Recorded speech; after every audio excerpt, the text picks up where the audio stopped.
On October 16th, 2025, the world lost a musical legend when Ace Frehley, a founding member of Kiss, passed away at the age of 74. On this episode of Debating Metal, Chris Kaye and myself, Kenneth Dean, the Dean of Metal, will pay tribute to the one of one, the Spaceman, Ace Frehley. One thing you always hear about Ace Frehley is that he inspired so many of the guitarists we love and speak about on every episode. His eccentric nature showed in arriving to his audition with one red and one orange shoe, his hilarious appearance with the band on The Tom Snyder Show, and frankly, every interview where he made us laugh. Shockingly, only in Kiss for a total of 15 years, Ace gave us 12 songs on lead vocals that Kenneth and I will rank today. So sit back, relax, turn it up to 11, and let the debate begin.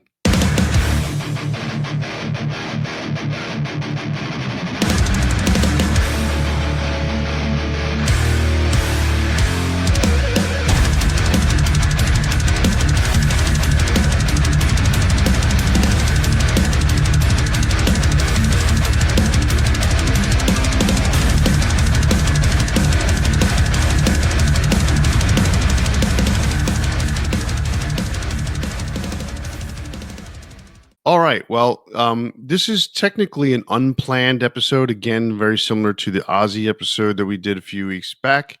Ace Frehley passed away back in October 16th, as I mentioned. This was not something that we had even thought about or was on our radar. Not at all. But it's one of those things that happens. These guys, these artists, musicians, people that we looked up to or we have looked up to all these years, they're going to slowly begin to move on from this life. And it's obviously it's going to be a heartbreaking period of time when each one of these guys pass. But this is Ace Frehley is one of those guys that he just never quit. And it was one of those things he just kept playing. I mean, he always wanted to play with the band with Kiss, and he always wanted to do his own thing. But he was definitely not one who was going to put an end to touring anytime soon. I mean, he was literally in the middle of a tour when he had his accident at home and fell down. There was some new information that came out from Eddie Trunk. Listening to his tribute to Ace, where he knew, I think it was the beginning of September, where Ace fell down in his house. He canceled a show or two, and he was supposed to be back on the road. He was fine. He didn't have any major problems per se. But then he fell down again. And the second time he fell down is when it was bad. Essentially doing a lot of traumatic damage to his head. And so he went into the hospital. He had been in a coma for almost 2 weeks or something like that before news began to break that it was not well, or he was not well.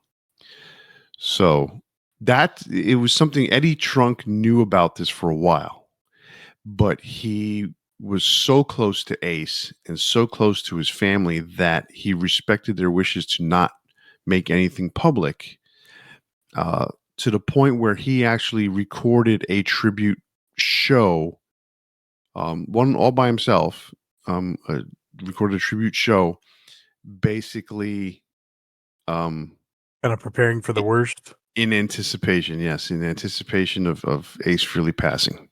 Damn. Yeah, so it's pretty tough. That's going to be hard to do for somebody you've been friends with for so long, you know? Oh, yeah. I mean, they've been friends since the early mid-'80s. I think it was like 1983, 84, something like that. It was Eddie who basically gave Ace his first recording contract after leaving Kiss. So because he left Kiss in 82, and Ace was, he was going through his ups and downs and his troubles in his life. But then he had contacted Eddie and basically said, "Hey, I want to put out a record kind of thing, and I'm looking for a home." Not that Eddie was the person to try and get a record contract with. But it's one of those things where you get on the guy's radio show and so I'm recording some songs, I've got some demos, and I want to try and shop around to some labels and see who wants to sign me, type of thing, that kind of conversation. And then all of a sudden, Eddie's working for Megaforce Records, and he goes to Johnny Z and says, "Hey, I want to sign this guy." And he's like, "This guy's not, he's not Metallica, he's not Anthrax, he's not Yeah. Raven." And he's like, "No, but this is Ace Frehley of Kiss," that kind of thing. And he was not in good shape.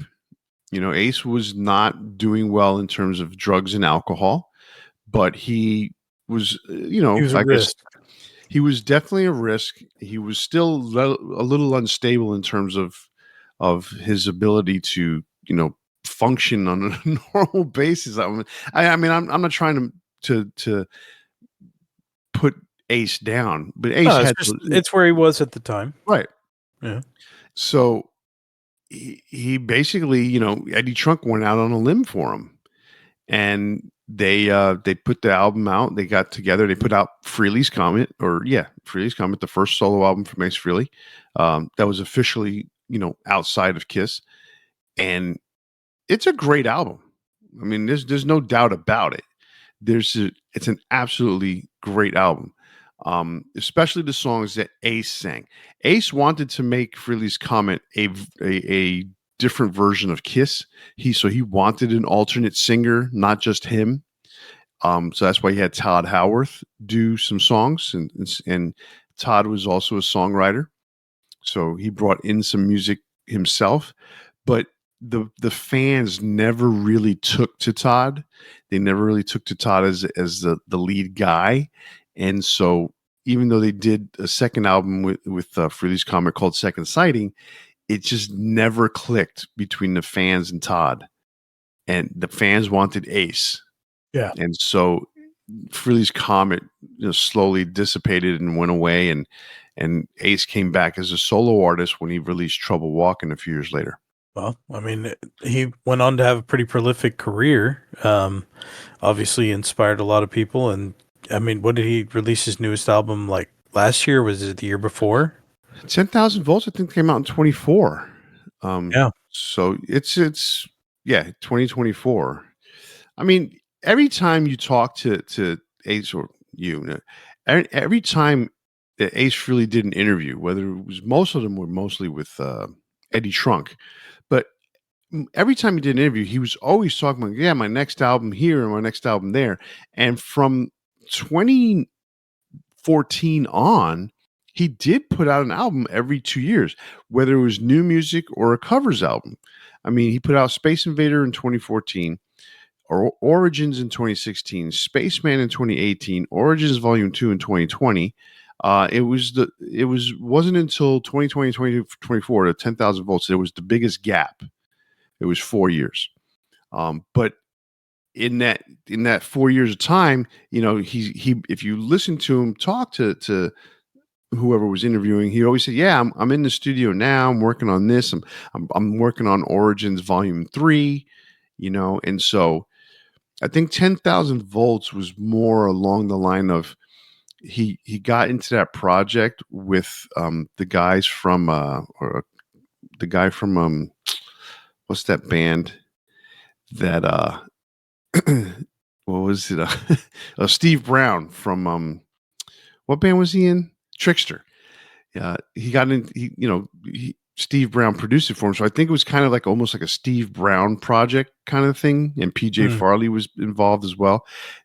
They were trying to, I don't know if he was in a funk or something like that, but they got him. They got this project going, and Ace was all excited about it when it was finally released and completed and released. Yeah. And we have our criticisms, but hey, you know what? Ace will be the first to tell you he was never a great singer, but there was something about him that people liked. No, he was really enjoyable to listen to. I liked his interviews in general, because he just he had an infectious laugh, and he was just one of those guys that like he could tell a story, you know, and it's always funny. Like there's a I don't want to say too much about it, but there's a channel on YouTube that kind of compiles the different interviews of like it's Gene and Paul's books, and then the different interviews from Peter and Ace, and then also from the other members of the band as the years go on. They just kind of compile it and put it together. It's always so funny because you hear like the version of the story from Paul and Gene because they have their perspective, right? And then somewhere in between, you know, all of that, you're getting the silly take that Ace has on just about everything, where he seems, even though it's like, you know, he was kind of whacked out of his mind for a lot of that stuff, like he seems more grounded in his description of what's going on. So you get like these like Paul's very dramatic take, um, Gene's very detached take, and then you get somewhere in between with all the other guys. Gene's detached take. I That mean, sounds so like Gene Simmons to describe him like that, you know? yeah, he's very like methodical in the way he speaks, and then it's just like he talks about the thing where um Eric Carr had been talking to this girl, and he invited her to come along, and then Gene ends up like hooking up with her, and he's just like, "Them's the bricks, kid," you know, like like that's just the way he goes about his business. He didn't say those words, but that's the vibe you get. It's just like, "Oh well, move on to the next girl." Um, and it's just really funny to hear.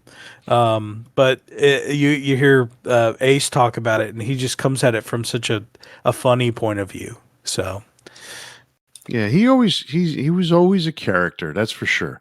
mhm. And that's the thing about Ace Frehley that I think everybody loves and is very endearing about him over the years is that he was one very down to earth, two just a character, just Yeah. a character.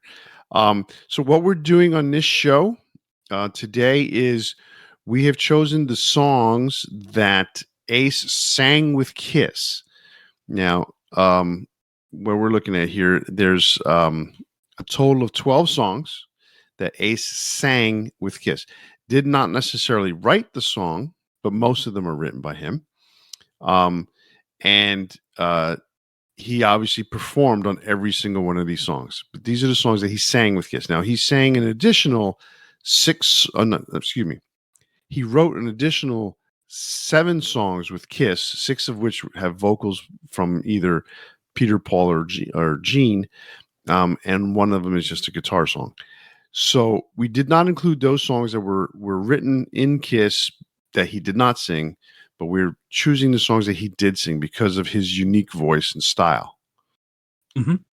And for everyone listening out there, you can maybe notice that my voice doesn't sound the same. It's a little deeper, a little more funky, but that's what happens when you have a cold and you're recovering.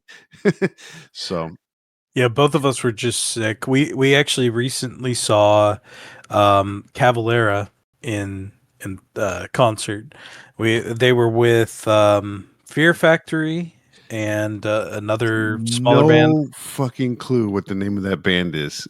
Yeah, me neither. But couldn't read it. It's on setlist.fm, but I couldn't even read the name when it was on the wall to even me have an neither. idea. But it was a fun show. Yeah, no, But it I was think fun. both of us got sick immediately after. So Yeah, a little bit, yeah. All right, so um, in this particular case, I'm going to go ahead and go first, just to go ahead and kick it off, and to uh, get through these songs because not all of them are great, but most of them are pretty good. So, um, number 12 for me. So this is kind of, so we're doing this kind of like in a worst to first kind of way, but we didn't want to describe it that way. In this particular case, we just wanted to lay it out as a tribute to Ace. But number 12 for me in the ranking of his 12 songs that he sang with Kiss is You Wanted the Best. off of Psycho Circus. It's a song that's sang by each member of Kiss. I forgot who produced the album, but they wanted to try and make it in such a way that it was produced by Bruce Fairbairn. They wanted to try and do it in a way that was very similar to how previous songs were done. But here's the thing: never in the time of Kiss had all four sang on a song. Bob Ezrin tried to do it with, like he had a couple of songs where Paul and Gene sang together, but never did the four of them ever sing together. Yeah, And so I this, mean, there's a couple that are like duets, or they kind of go back and forth with vocals, but yeah, this is an odd one. yeah, like Shout It Out Loud was a duet between Paul and Gene. Um, the was it Nothing to Lose was sang by Gene, chorus was sang by Peter. So there's weird things like that happen throughout their career that Bob Ezrin tried to play on, but when he came back to the band during The Elder, because they did it also in the song Paul and Gene, it was a duet, but they never really did it as a band. So when this album came out, they were trying to show that, the four of them are back together and there's some harmony in the band and they're all gung ho singing, Kumbaya together, arm in arm. And that was not remotely close to the case with Psycho Circus. And Bruce Fairbairn, barely made it through that album. But they tried to do that with You Wanted the Best, and I don't necessarily think it succeeded, but hey, he tried, right? Not hard enough, because that is also my number 12. It just doesn't feel like a Kiss song to me. Like it's like trying too hard to convince people that everything's okay. And the fact is, the fans didn't need to be convinced. This had to have been trying to convince Paul and Gene, because the fact is, like, the fans were on board. You don't got to convince them to be on board, and this is just like pandering, honestly. It's even taking one of their well-known catchphrases, and it's unnecessary. So, not a fan. I don't think it's a terrible song by any means, but I think it just, like, in the perspective of knowing what was going on, it's just unnecessary. Yep, exactly. I totally agree with that. All right, so number 11 is the song In Your Face, which is a Psycho Circus bonus track. That song was actually written by Gene Simmons, as was You Wanted the Best. Now, that song, a little bit higher rank, not necessarily, still anywhere close to the best song. It was a bonus track, so it wasn't necessarily thought of as a good song. I would actually probably put it in it should have made the album, in my opinion. Probably more so than You Wanted the Best. But when I'm listening to the song, I remembered, oh, I have heard this song before, because I didn't realize when I was compiling this list that they had a bonus song for And Psycho Circus, yeah. and I started listening to it, and I'm like, oh, I remember this song now. I remember, that Gene Simmons wrote it and gave it to Ace to sing, because he had that thing about, going into space or something. I can't remember what the lyric was, but he basically wrote it for Ace, kind of thing. And so Ace sang it. But again, not the most inspiring song out there. It's not what I had for my 11. I have 2000 Man. I think 2000 Man's a decent song, but I've never been a Rolling Stones fan. Something about that band I've just never enjoyed. But this is preferable to their version by far. It's a good cover, and I think it really fits Ace well. So I do like it. It's just not typically my thing. 2000 Man, huh? At number 11. Okay, well, I have it a little bit higher than you, but we'll get to that one. Number 10 for me is Into the Void, another track off of Psycho Circus. You're starting to see a trend here, kids. uh, Into the Void is it's a testament to Ace Frehley in the fact that he has this ability and knack for writing melodic songs. It's there's something about him that he can do that. And the funny thing is he can do the other thing too, where he can write this like slow, sludgy thumper. But there's always something. There's always an underlying hook somewhere in there, and that's what I always liked about Ace's songwriting. But Into the Void, just everything about just everything about Psycho Circus was wrong. I think it was done for all the wrong reasons. It was, uh, just put together hastily. If you want to look at it like that, and it's not that they rushed it out. It's just that they said, all right, we got this reunion show. We did this tour. Now let's go put out an album. Mhm. And there was no focus, because you still had the independent cliques in the band. Yeah. There was still Paul and Gene on one side, Peter and Ace on the other, and it showed. And even then, there still was the amazing lack of respect to Peter when it came to songwriting and musicianship and all that. It was just like, yeah, okay, Peter's part of the band just because. So that's why I throw Into the Void in there, even though it's a pretty decent song. He's just part of the band because, I mean, that is true. Like that, there really was a lack of respect for him on that tour. Okay, well, it's not what I have, but I have In Your Face, which I think you just talked about. So In Your Face, here's what it reminds me of: Joan Jett's "I Love Rock and Roll." It's like listen to them back to back, they're really similar. Um, it's a fun song, but just kind of feeling derivative.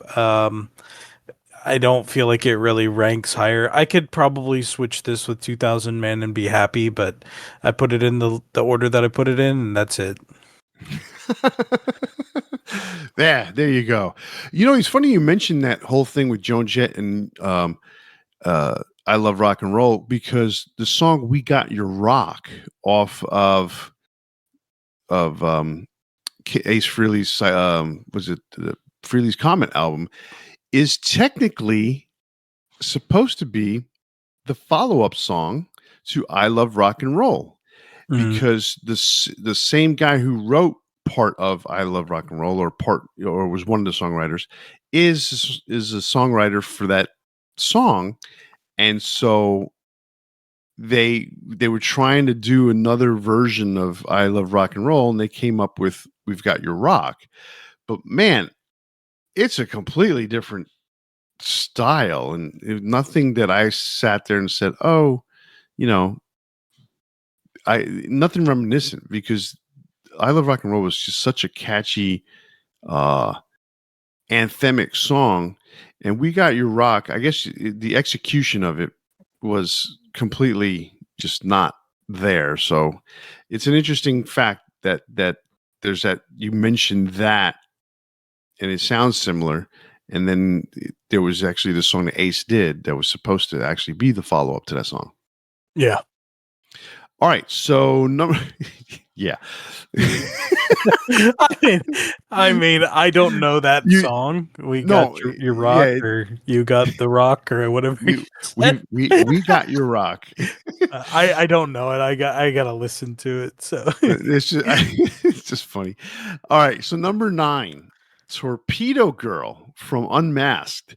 Um, there's something about this one. It's got this funky little drum thing going on, and that's all. I don't know if the band was trying to fool people by pretending that was Peter Criss, but that did not remotely sound like Peter Criss playing drums on that. It's Anton Fig. We all know that now. Um, it's so obvious that it's not Peter I Criss. know, because there's just way too much going on the Yeah. drums. Oh, That the fills, everything. It's just yes. like, wow, he got a lot better. So, one of the few songs that Ace wrote with someone else. When he wrote his own music, that he gave to the band, he wrote the whole song, lyrics and music. Gave it, like for instance, Colgin. He gave it to Gene to sing because he just didn't want to sing it, even though Gene told him, "Go ahead and sing it. It's your song." He's like, "No, no, no, you sing it." Which later on, when Ace went solo, he would sing that song by himself. Now, so all the songs that he wrote with Kiss was predominantly, a full-blown, full-fledged song that he gave to the band to sing, except for a few. And the first one was, Flaming Youth was a combination of different parts of songs that Bob Ezrin put together to create Flaming Youth. But was it? Torpedo Girl was written, and I almost kind of feel like this was kind of like I had to kind of thing, or he had to kind of thing. Mm-hmm. Vinnie Poncia, who produced the album, is part of the songwriting on that song. So I'm almost willing to bet that this was an Ace Frehley song that Vinny just basically dabbled into so he can get his name on the song. Probably chose the right song in terms of not taking away too much from Ace Frehley's other songs that are on there that are better. But I need a writing credit on one of your songs, Ace. So he got Torpedo Girl. So, but that's my number 9. It's kind of a funky song. Funny enough, that's also my number 9. It's very funk heavy. It's still a good track. I respect what they're doing. Just something different, but it's just doesn't do it for me. It doesn't really fit with everything else. So that's kind of why I've got it there. But for a lot of the reasons you just said as well. There you go. So number 8 for me is 2000 Man. Like you mentioned earlier, it's a Rolling Stone song. And man, for years, like, as a child, as a youth growing up in New York, information wasn't readily available when it came to, you couldn't just turn on Spotify and find a song. You couldn't just go on internet and Google a song. So back then, you literally had to do like some serious research. And unless someone told you, oh, by the way, 2000 Man is a Rolling Stones song, as someone my age, I mean, when that album came out, I was literally 10 years old. I didn't know that wasn't an Ace Frehley song, but man, I thought it was such a cool song. And in my opinion, it's better than the Rolling Stones song. It's just the way I think about it. But maybe it's because I was just so used to it from Ace and Kiss Frehley. I mean, I From agree Kiss, about that. from Kiss and Ace Frehley. I wrote Ace and Kiss Frehley. That's funny. No- so I agree, but I heard the Rolling Stones version first, and I think that's probably changed my view of it. So maybe I'm curious. Like, I wonder if I would feel differently if it was the opposite. I think so. And a lot of times, when you hear a cover song and you don't know it's a cover, you kind of that's the version of the song that's kind of embedded into your mind. Where like I didn't know that was a Stone song, and then so the to couple it up with that is that I couldn't figure out what album it was from, because as you and I were talking right before we started recording, back in the 60s and 70s, bands had this tendency, especially if they were English, to release a song in England as a single and it not appear on an album that came out a few months later. So, and that's not necessarily the case with this, but when you go and you're trying to look for an album from an artist, you get hung up on all these different versions of albums and songs and stuff like that are singles and not singles. That since that wasn't a big popular song for them, I had no idea what album that was from, and so I never really pursued it much until years later, where things like Wikipedia and those album the song, not the song things, the album, the discographies There you were go. easily available, and it's just very, very different nowadays to try and find a song or an album. It's much easier, Oh obviously. man, it's just in general, information is at your fingertips. It's like it's amazing to me that people don't use that. But yeah, Yeah.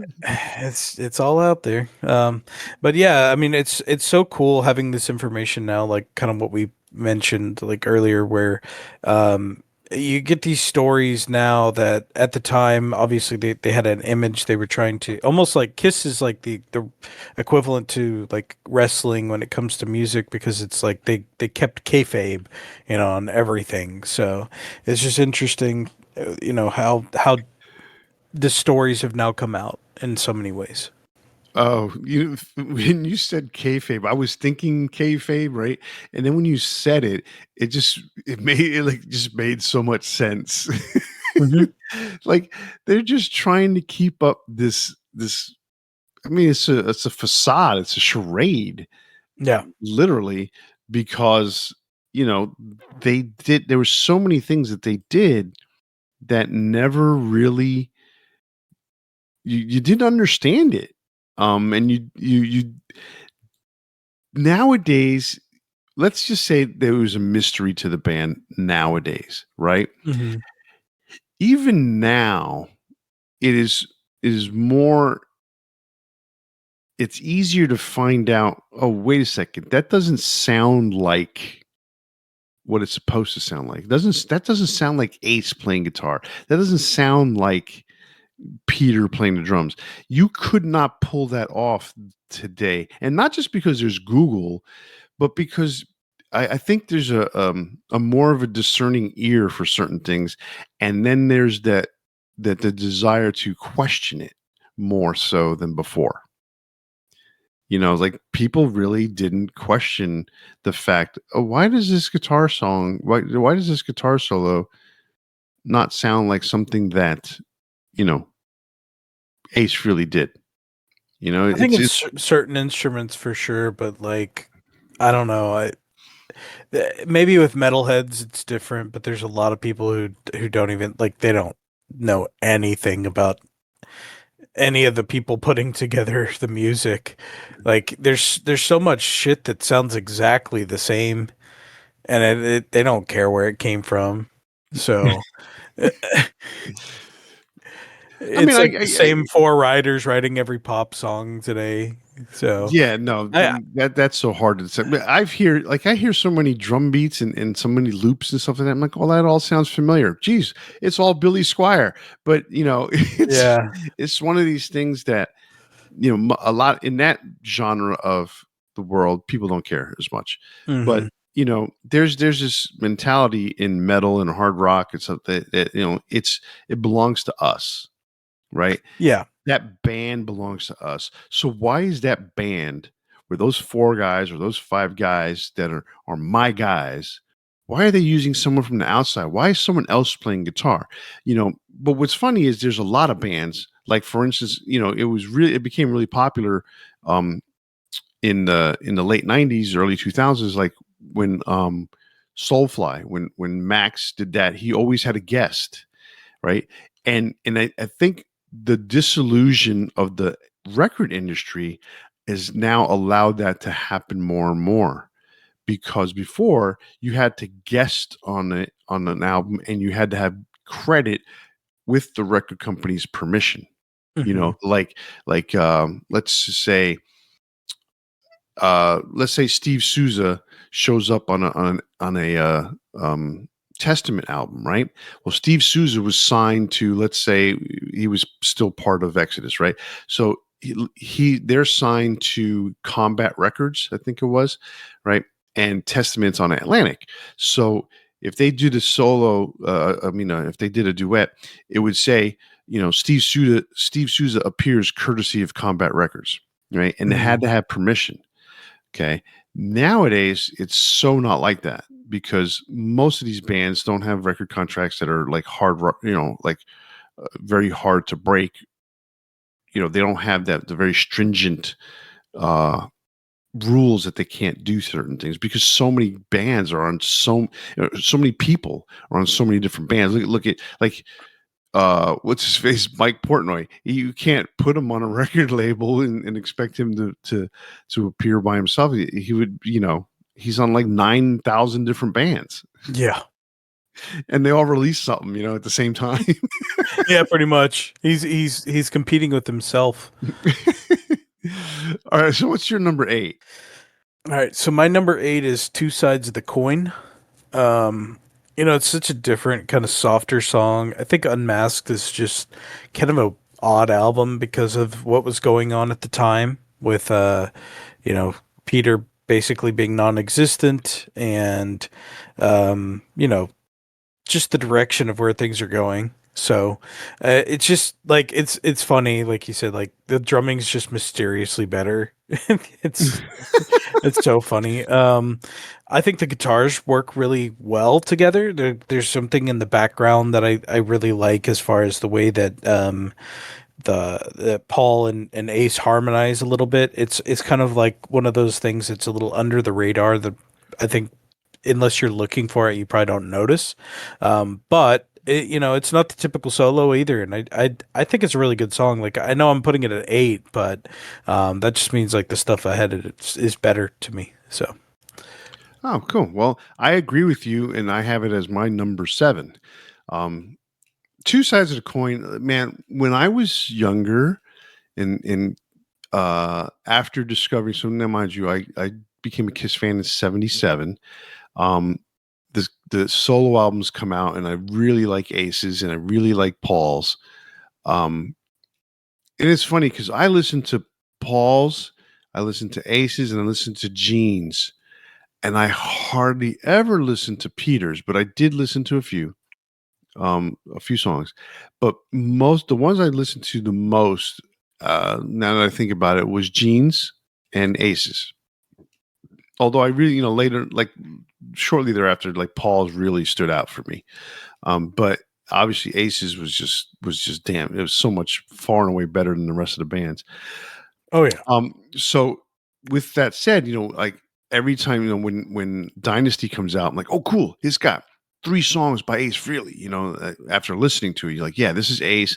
Because that was the other thing too. You couldn't open the album and it tell you, oh, by the way, Ace sang this song and Ace sings this song and Peter sings this song or Paul sings that one. It doesn't tell you that anywhere. Hmm. It literally just has um the not even credits because there's no lyrics. It has like I think the Dynasty had a record sleeve that had a picture of the Kiss logo with some lights and look stars and stuff like that, and that was it. There was nothing else, no credits, no nothing, Hmm. and a poster. Poster was pretty cool. So you had to figure it out for yourself. It's like by listening to them, you knew they had distinctly different voices. So listening to the Kiss the Ace songs, like, oh yeah, this is an Ace song. This is an Ace song. These are good songs. That was always something that was really cool. So same thing again.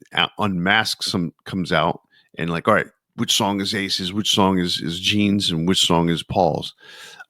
You looked for a Peter song, but it wasn't there because he wasn't part of the project. Yeah. So then of course you begin wondering, oh, why didn't Peter do a song? Well, you don't find out for a few months later that Peter's no longer in the band. So that was one of those things. Like when the Elder came out, I'm like, oh man, there's only one Ace song on here. Come on, you know. But Two Sides of the Coin was when I thought about the 3 songs that are on Unmasked. It's not. It's the second best of the 3. So Torpedo Girl being the worst of the 3, Two Sides of the Coin being the middle one. There's one better. So Two Sides of the Coin though is a pretty cool song. I like its catchy lyrics. The hook on the chorus is pretty cool. Yeah. We're getting to that point where all the songs are pretty good. Now we just have to decide which ones we like more. Yep. All right. So I've got Save Your Love as my next one. So I think it's a pretty fun song. It's got Paul on the co-lead vocals during the chorus.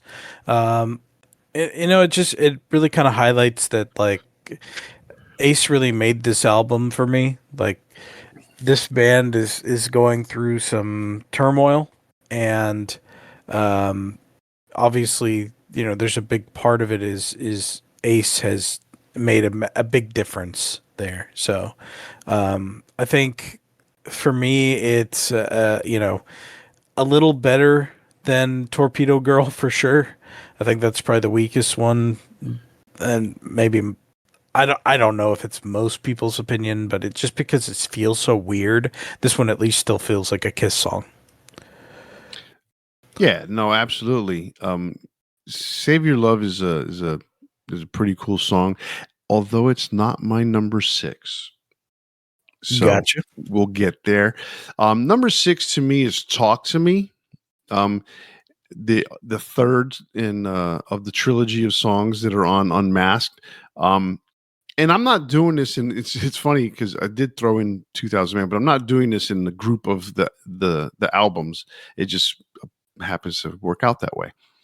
Um, so Talk to Me. I really, yeah, of the three Ace songs, to me this was the best. Although I like other songs better. But Talk to Me is, man, it's one of those that it's an earworm if you let it be, because it just gets in your head and you start saying that to yourself over and over. Talk to me, talk to me. It's just one of those things that stays with you for a while. So I really like that song. It's it's definitely, to me, in my opinion, the better of the three Ace songs on there, or the best of the three Ace songs. I don't have it yet, but for me, I have Hard Times from Dynasty. Uh, I I think it's one of those songs that like the older you get, it probably is better because it's very relatable in its lyrics. Like it's not overly crazy or anything like that. Like it's not one of those songs that just like, oh, this is deep and metaphorical. It pretty much says what it means, but um, it's got a nostalgia factor of like, anybody who's been through some shit. I think it's you come out on the other side and you're better for it, and it's kind of like one of those songs where it's got a little nostalgia factor and it's got a good riff and everything, so I do like it. So Hard Times is not there for me yet. But for me, number 5, or moving to number 5, is Save Your Love, off of Dynasty. So you had that at number 7. I have it at number 5 for me.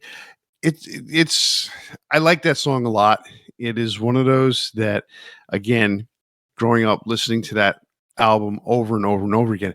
And that's the other thing too, is at that age, 10 years old, I discovered Kiss 3 years earlier, or 2 years earlier. I was a diehard. Like I didn't know Judas Priest. I didn't know AC/DC. I didn't know uh any of those bands, Van Halen, nothing. Hmm. I knew Kiss, and I defended Kiss because not Unmasked, but Dynasty comes out and everybody's going, ha, Kiss turned into a disco band. They turned disco, and it's hard to defend that when I Was Made for Loving You is this big hit single, right? But the rest of the album's pretty hard rock. It's just got a very unique production style. It's not flat and dry, but it almost comes across as being dry, you know. Yeah. Um, so it's got its dynamics, but it comes across as being dry. It's uh there's not a lot of depth to the songs, so it's it comes across in a different sense. However, so for me, Save Your Love, again, you've got these Ace songs, you've got Hard Times, you got Save Your Love, and you've got 2000 Man. You got the trio of Ace songs. You're like, yeah, and Save Your Love is for me the middle one. I I think it's a good song, but there's something like you said about Hard Times that's relatable, which I'll get to in a little bit.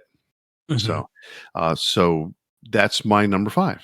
My number 5 is "Talk to Me."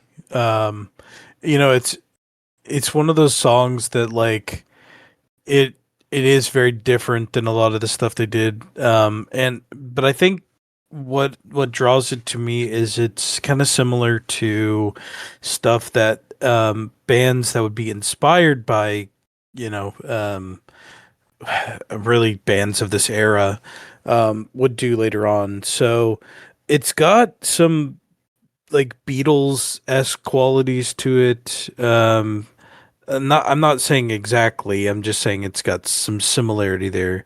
But what it really reminds me of is bands that would come along much later, like Killers and stuff like that, where there's some elements of um, just the song structure that I think are similar. So um, I like it. I think you said it was an earworm. That's 100% true.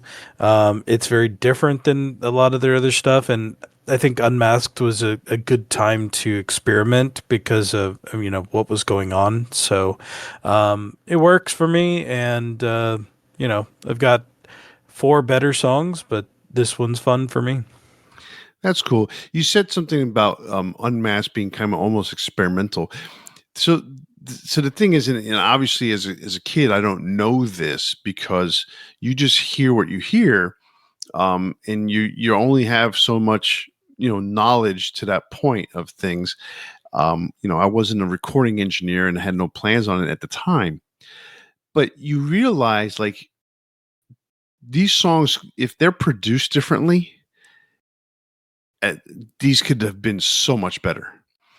True. Um, like I almost think if they would have produced Unmasked the same way they produced Dynasty, I actually think that album is a bigger hit. Hmm. Only because there is something about Dynasty that hits a little harder in terms of the production than Unmasked. Unmasked has that very it was 80s before it was 80s. Even though it came out in 1980, it's not necessarily an 80s album. It is got that whole airiness to it in terms of um very deep reverb on the drums, but not necessarily like super deep. There's something about it. Like it's not dynamic. That's what I'm really trying to do. Everything's very flat in terms of the dynamics of the song. So the mastering is very flat. And so there's not a lot of up and downs, not a lot of stops and starts. It's just not well produced, but yet it's slick. You know what I'm saying? It's a weird way to describe the album. If it had been a little punchier, a song like "Is That You" would have hit harder, and it would have been better. And then songs like "Talk to Me" and "Two Sides of the Coin," those would have been also much more appreciated for them being a little bit harder than they actually ended up coming out. And I think that's where this album fails. Yeah, that's fair. So for me, that's the other thing too. Like this whole group of songs from the Dynasty Unmasked era, they all kind of sit together.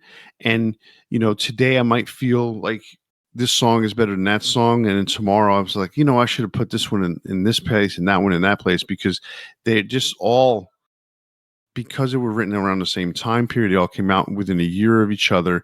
They have this. They're Ace Frehley songs, so there's something that's pretty good about that chunk of songs. So it could have ranged anywhere from, you know, two all the way through seven or eight or whatever, between a variety of different Ace songs, because there are some specific songs that definitely are better than others, and those are the ones that are at the top of the list. So we're at number four for me, right? Hmm. So four for me is Hard Times from Dynasty. That is an autobiographical song for Ace Frehley. He's basically talking about his time living on the streets and his Yep. time being a street thug for lack of a better term, because he was like that. And, he was a very street savvy guy, and it shows in who he was all this time. It shows in how he was back then. Um, you know, Paul and Jeans, for as much as they, are from New York, um, Peter and Ace were more from New York when you think about it. Like, Peter's totally Italian, right? And something I just found out the other day after he passed away, I didn't know this. Okay. And this goes along with what I'm talking about, is that he never divorced Jeanette Frehley.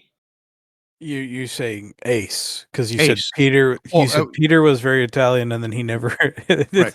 So Peter's very Italian. He did his thing. So Ace, he was also very, very New York. So Ace did not divorce his wife. He wasn't allowed to divorce his wife.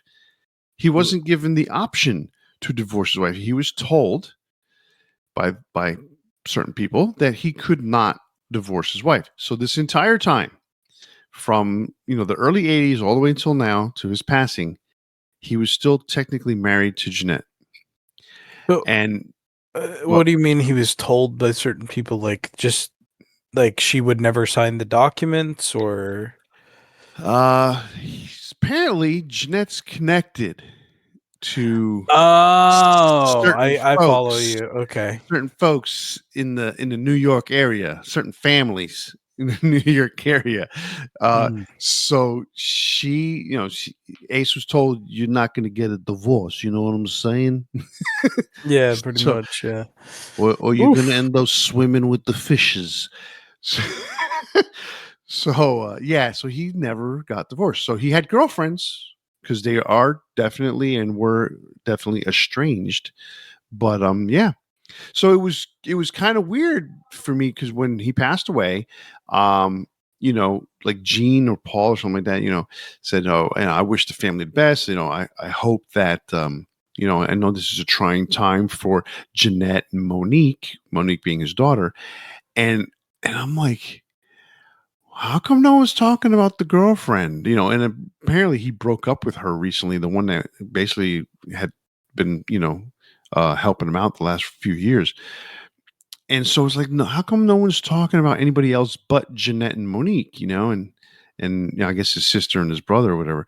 But I was like, that's really different. And then I heard a story. I can't remember who was telling the story now, but it was someone associated with the band, or with Ace, saying, yeah, Ace never got a divorce because he wasn't allowed to. Oh, You're going to stay married.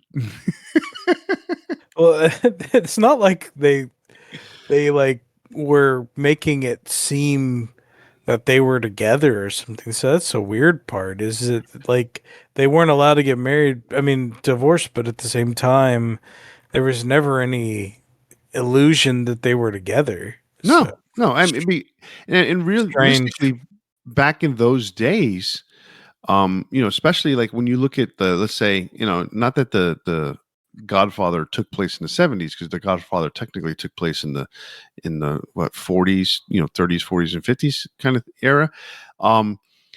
When back then, you were married, the wife stayed home, the wife took care of the kids, the wife provided uh the family household stuff, where the husband went out and did whatever they did, and partook in the family business, if you will, right? The family business.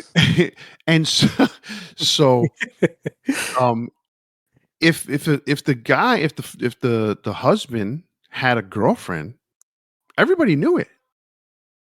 They kept it down low, because you didn't want the wife to know too much. You didn't want her to feel out of sorts. But most of the guys knew it. And what would end up happening was, when it What's she came gonna time, do about it? yeah, basically, when you had to be family and do family things, then the family was together. But in Ace's case, I think it was, they were a little bit more modern, and the bottom line is that they split up and they weren't going to be together anymore. But he was told there's no way you're divorcing her, so So weird. yeah, you could do your own thing, but you're not going anywhere, kind of thing. And I think that had to do also with the money provided to her. Yeah. He was a rich and famous guitarist, and you're gonna maintain her. So she got to do her own thing, and he got to do his own thing. So Yeah. Anyway, And so he got to do her own thing he too. got to do it. Yeah. So you're not going anywhere, my friend, or you might not play guitar much longer. So anyway, so that brings me to number 4. No. Yeah. No, I did say my number 4. That is my number 4. Hard Times. Very, sorry. I lost track. I'm sorry. It's my number 4 now. So Yeah, you're up to number 4. my number 4 is Into the Void. You had it quite a bit lower, and so I think it's a great song. You're 100% right about everything about Psycho Circus. I think despite that, this is the best song on the album. I think Psycho Circus obviously is very catchy, like the main track from the album. But I think this just like there's something about the energy that Ace was bringing in, and it's a shame that they didn't let him write more songs because this one is so kick-ass. That album it's a farce. It is what it is. And it did a lot of good for their career as far as Paul and Gene. Revitalized them, brought back the makeup, all that stuff, but it's a joke, and like I'm glad that people out there like it and find some level of enjoyment. For me, just being one of those guys that just always delves deeper, wants to know more. It's hard to enjoy as much, but this song in particular is a lot of fun, and it I can look beyond the bullshit to see that. So Yeah, and I agree with you. I mean, Into the Void and Psycho Circus are the 2 best songs on that album. And uh Psycho Circus obviously became a staple for Kiss. yeah, it's a Uh good song. Don't get me wrong. and it's a Yeah. much better song in concert, I'll tell you that. Mhm. Um but still, I just found it, curious that they would play that song so much because and becoming such a staple because in comparison to the history that they have, that song doesn't, it doesn't rank, in my opinion, or not Yeah. doesn't rank high. I think if you're coming up with 20 songs for a concert, there's 20 other songs that are better than that one outside of, take out the Ace Frehley songs, take out the Peter Criss songs. There's still 20 songs that are better than Psycho Circus that you can Mhm. put into a concert. But that's my opinion. So, but yes, Into the Void, I agree with you. Probably the best song on that album. Just doesn't rank for me. All right, so number 3 for me is Rocket Ride from Alive 2. This is one that you can easily forget about because it's the B side, or it's side 4 if you're looking at it that way, to Kiss Alive 2. But this was a song. This was, for lack of a better way of describing it, was the second Ace Frehley song I ever heard, because I heard "Shock Me" first, right, and that was live. But studio wise, "Rocket Ride" is the first studio song I heard from Ace Frehley and Kiss, and that really is an interesting song. Um, it is so a cliche kind of song. It is so a play on words kind of song, an innuendo kind of song. But that is what Kiss has always been, Yep. right? And it's one of these where it's like it's a really good freaking song, really good solo, right? And it's like it's not like you can sing it in front of your teacher and not get in trouble, but it's still a good song. So, you know, um, those were this was one of those songs where it's kind of like you're singing it and you don't realize, as a kid that you're singing something that had so much innuendo to it that you really shouldn't be singing it. But But so I'm gonna say this is also my number three, and the thing is like, yes, and that was exactly what I was thinking was that when we were kids, yeah, I mean, obviously at different times, but like the songs still had innuendo, and it wasn't just so straight up. Like there weren't songs like WAP, you know, it just was it. There was innuendo, and as a kid, you didn't know but as an adult you're listening to it and you're going, oh, I see what they're saying.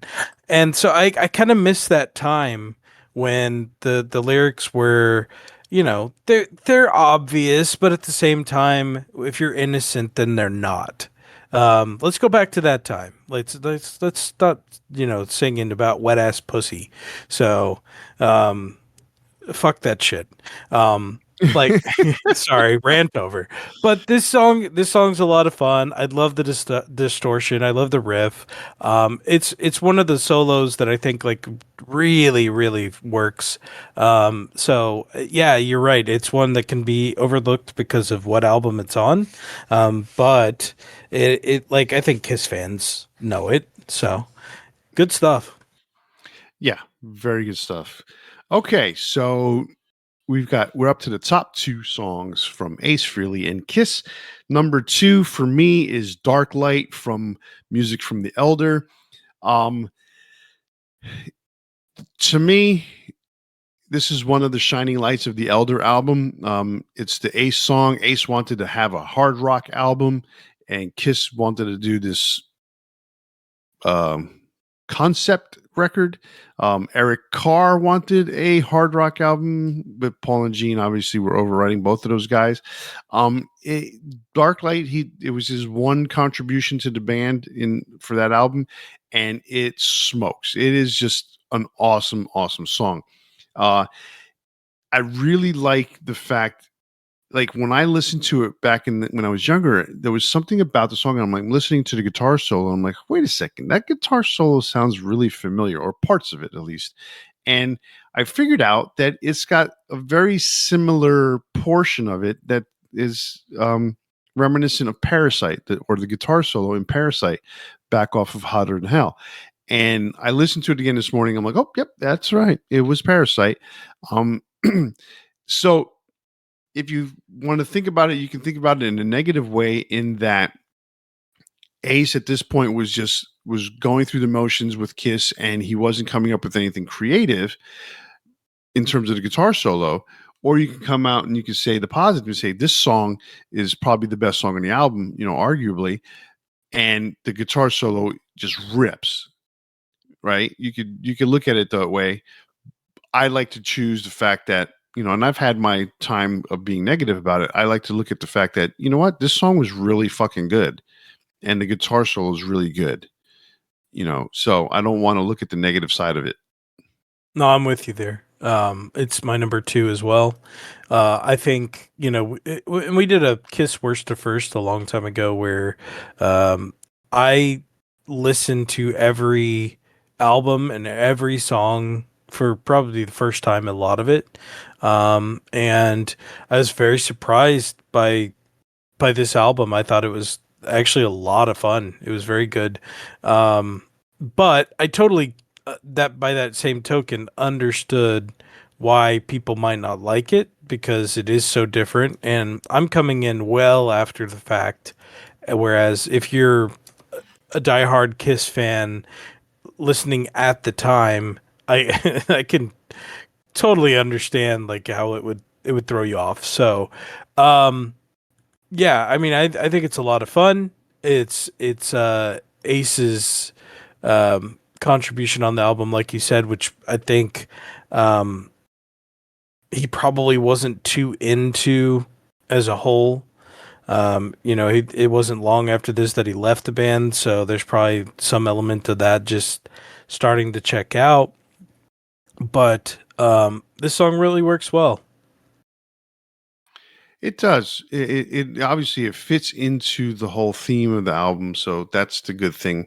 Um, it's one of those where yes, Ace wanted to do more hard rock. He was not long for the if his end of the time of the band, and he was a really good sport about it though because he stuck around to do the promo stuff for Creatures of the Night, even though he wasn't even involved. So, um, but anyway, that was then, and this is now. We're trying to finish up this top 12, or if you want to look at it that way, or a worst to first. We didn't really call it that, but it's a tribute to Ace, and just talking about Ace and the different things that he's done. Um, so my number one, um, I'm assuming is your number one because you haven't Yeah. mentioned What it. else would it be? So, "Shock Me" from Ace Frehley and Kiss. What an amazing song. So, for those of you who are younger, who don't necessarily know the story behind it, Ace Frehley was playing guitar. Kiss used to have this really elaborate stage, and they had stairs coming down the sides of the drum riser. And so one day he's coming down the stairs and he grabs onto the handrail to get to his last step. Apparently, it wasn't grounded properly, or the guitar, something wasn't grounded properly. He got a really huge electric shock and basically shocked himself. You can hear the story be said that he got electrocuted, but I always learned, or I learned when I was younger, that electric shock is one thing, electrocution is basically fatal. So you don't want to ever use that term electrocuted in terms of life or death. That is the way it's used. So he didn't get electrocuted, but he did get a really heavy duty electric shock. And so Shock Me was born. The song came out of that experience. It's really cool. I it wasn't for years later that I realized that some of the words I was singing were wrong because I wasn't even singing them uh, to the tone of electrical wiring innuendo.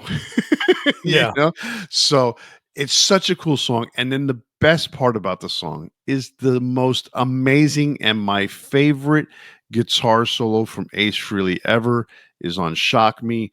This song has it all. The live version is the first one I heard, so the first one I heard had that amazing guitar solo that he did in concert. And to know later on that the guitar solo in concert also included the guitar that would light up on with smoke and fill the air with all that smoke, and it had the light coming out of the back of the pickup, and he would go up in the air and all sorts of stuff. And it was such a good experience to hear that song live, see it live. Eventually, I saw it live, and then to see all the different concerts. It's just such an awesome fucking song, and the guitar solo is great.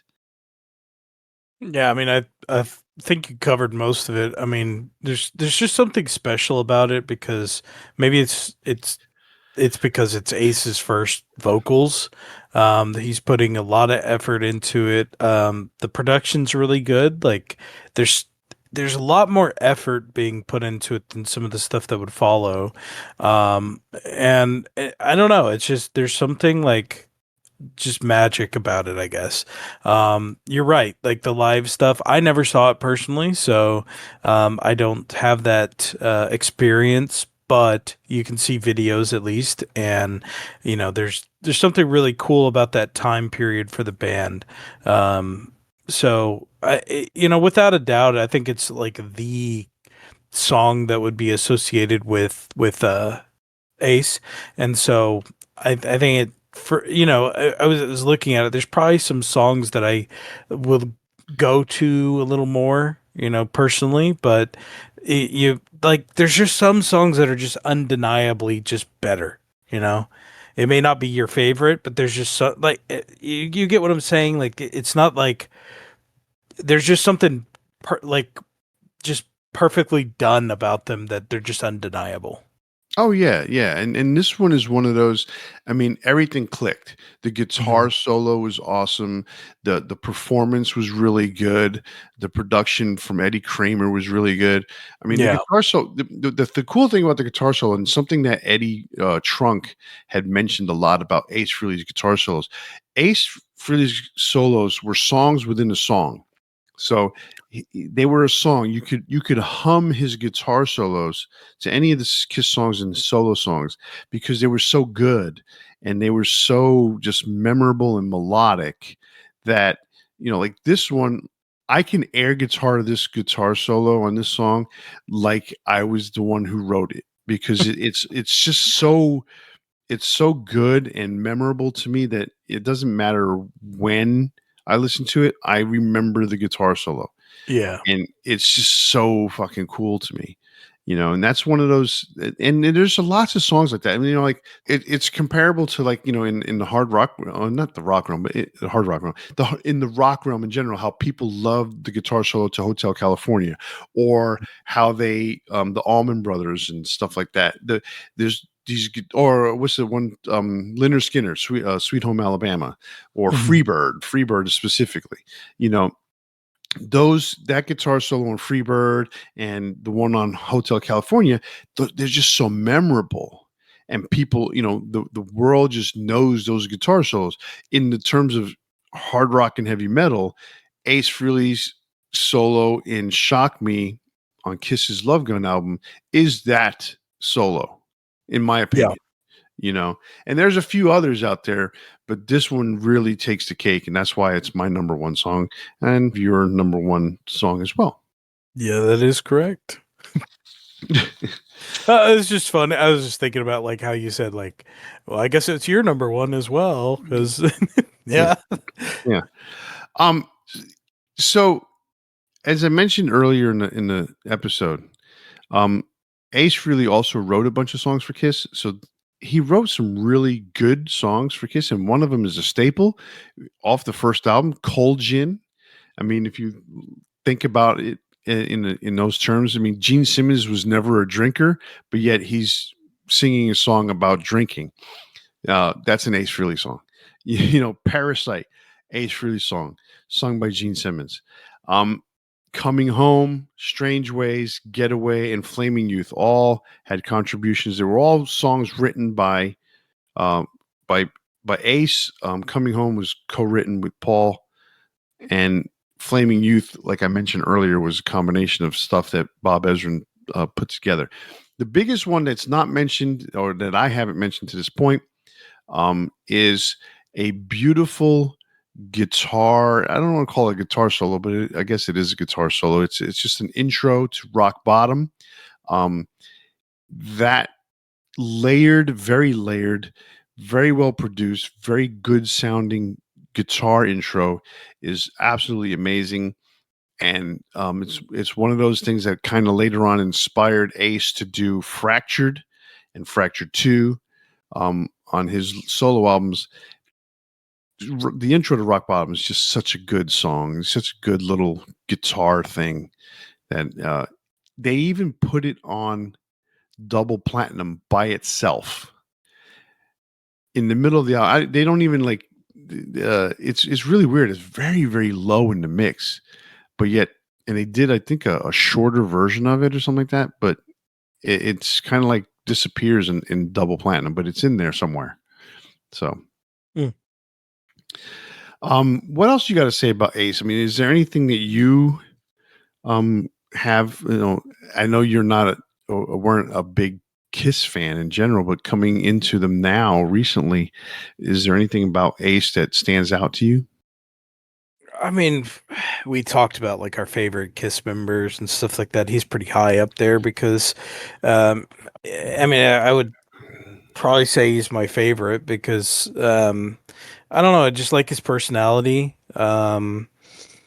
He's just one of those guys that like he's been through some shit. He's realistic about it, and he, like the other guys, kind of tell fabrications, a bit of, the history and everything like that. And I think it's easy too when you have drug problems and such a large history and stuff you're trying to protect. So there's a lot of those things there that, like, they often get in the way of reality when telling the story of the history, but like I think he's just one of those guys that's just always kind of been telling the truth. And, he may have his vision skewed a bit. That's fair, but it's a shame. Like he was, at a stage in his life where he'd, been through all the crap and turned around and, he was better off, and I'm glad he got to keep doing what he loved doing, and he'll be missed. So Yeah, it would definitely be missed. I mean, one of my favorite stories, and you and I talk about this, and we mentioned it before in other situations. The Tomorrow Show. You mentioned it in your intro. The Tomorrow Show with Tom Snyder. One of the best interviews with Kiss. It's one of those. It's one of those where it didn't go as planned for any of the four members. um, famously, Paul and Gene were not happy with the interview, where Peter and Ace were like, "Yeah, what was wrong? It was great." And Ace had the best line, or several lines in that interview. If you ever have a chance to see it, it's online. It's just the Tom Snyder interview with Kiss. It is available on Kissology Volume 2. If you can get your hands on that video, it's the Tomorrow Show with Tom Snyder. It's on disc 1. He also had just some amazing things over the years. Ace Frehley was just one of those guys that he was so down to earth. He's the one Kiss member I never met. I've met Paul Gene. I met Peter at a Kiss convention. But I never met Ace Frehley, although I was part of his fan club when he became a solo artist and released Frehley's Comet. So I have an autographed picture of his. But I never got to meet him. He's the one member of Kiss I never met. oh wow. Oh, I never met Eric Carr, but like I've met Bruce Oh, Kulick. okay. Yeah, I never met Eric Carr. I never met Bruce Kulick. I never met. Excuse me. I did meet Bruce Kulick. I did meet Eric Singer. Obviously, I met Paul and Gene. I met Peter. Did not meet Mark St. John, and I actually met Tommy Thayer, in person, because when they had the official Kiss conventions, I think I may have mentioned it in a past show. Tommy Thayer was the one who was in charge of those, and so I was working for the record store Specs in Miami, Florida at the time, and I was asked if I wanted to run the booth where we were the official retailer for Kiss in Florida during the conventions. So Specs was the one that put up the music. I sold the CDs throughout the day, and I had to hook up with Tommy Thayer to basically see what's up with my booth and this and that thing. And so when me and my other manager realized that was Tommy Thayer, I left and I went home and I got my Black and Blue CD and I had him sign it. So, so Tommy Thayer, I've met him. One of those strange occurrences, like, aren't you so and so? That's when we found out that Tommy Thayer was actually working for the organization. I did not know that at the time. And so that's how he was eventually got the gig, because he was within the Kiss organization already. Yeah. So anyway, there's so much to be said and seen from Ace Frehley. Please check it out when you can. There was some good Frehley's Comet stuff when he played. There's a video out there when he played at the Hammersmith Odeon. Some good stuff there.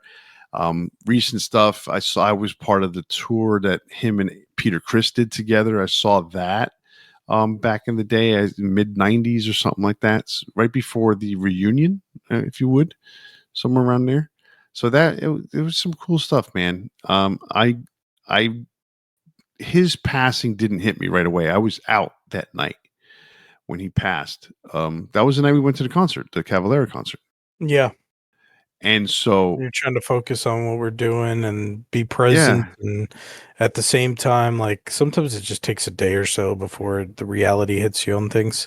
yeah, and I, I got sad the next day, and I had been listening to Kiss music and mostly Ace stuff for like several days at that point. Um, it was it was interesting. Not as I didn't take it as hard as I thought I would. Like my wife came to me and said, "Did you hear about Ace Frehley?" And I'm like, "Yeah, I heard." She's like, "Oh, are you okay?" And I'm like, "Yeah, I'm fine." Because we had just come back from I had just come back from Cavalera. So I was like, I was still on the high for getting the pick and the set list, and they were right in front of me the whole show, Mhm. and getting other people's sweat all over my shirt and shit. Getting kicked in the head a few times, losing my glasses. Oh yeah, that was a rowdy All the show. dude. I'm telling you, every time I've seen him 2 times, and they're like the two rowdiest shows I've ever been to. Um, and that was funny. This one, I like. I could have stepped back. I've been to Anthrax shows; they're probably just as rowdy, but I didn't get involved. In this one, I had no choice. I was kind of like in the front, you know. Yeah. So I would put it as one of the my top 5 rowdy shows of all time. But I've been to a few of them. Like I tried to be up at the front during Anthrax and the Among the Living tour, and somehow floated all the way to the back. Not I didn't body surf, but somehow my body moved all the way to the back because I was like, yeah, I'm not going to do this. Yeah. All right. Well, that wraps up our tribute to Ace Frehley. If you want to hear our latest episode as soon as we release them, click like or subscribe on your favorite podcast platform. And while you're there, leave a comment and let us know what you think of us and the show. And don't forget you can interact with us on Facebook, Instagram, and on X, or send us an email to debatingmetal@gmail.com. YouTube viewers, click subscribe and ring the bell to be notified when we post a new show. And remember, tune in to the next episode where we'll spark up another exciting metal debate. On behalf of Kenneth and myself, stay safe and always turn it up to 11. See ya.